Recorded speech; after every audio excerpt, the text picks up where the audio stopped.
sinapupunan nyo. Bibigyan kayo na ngayon with folic acid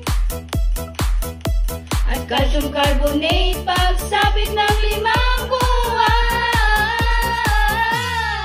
Magpasusok hanggat gusto at bigyan rin ang angkop na pagkain si baby pagsapit ng 6 na buwan. At bigyan rin ng vitamin tulad ng vitamin A at mag-reward pagsapit ng 1 taon.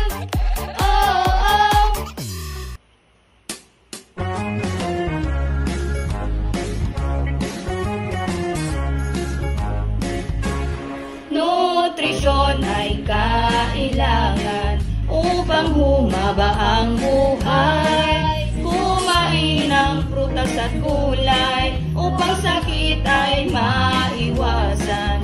Tatalas ang isipan, balansing pagkain araw-araw.